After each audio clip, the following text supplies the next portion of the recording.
কুমিরকে বলা হয় কি জীবন্ত জীবাশ্ম এরা প্রায় ২০০ মিলিয়ন বছর ধরে পৃথিবীতে টিকে আছে, অর্থাৎ ডাইনোসরের আমল থেকেও এরা বর্তমান। এরা সাধারণত ক্রান্তীয় অঞ্চলের নদী, হ্রদ এবং জলাভূমিতে বাস করে। কিছু প্রজাতি, যেমন নোনা জলের কুমির, সমুদ্রেও থাকতে পারে। এদের গায়ের চামড়া অত্যন্ত শক্ত এবং দাঁতগুলো খুব ধারালো। কুমির তাদের সারা জীবনে প্রায় ২০০ থেকে ৩০ বার দাঁত পরিবর্তন করতে পারে। কুমির অত্যন্ত ধূর্ত শিকারী।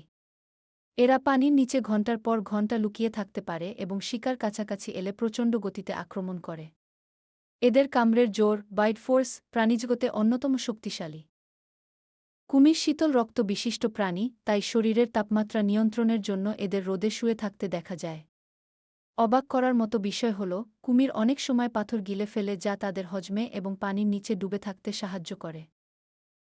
প্রজাতিভেদে এরা 50 থেকে 70 বছর পর্যন্ত বাঁচে, তবে কিছু কুমির ১০০ বছরের বেশিও বাঁচতে পারে।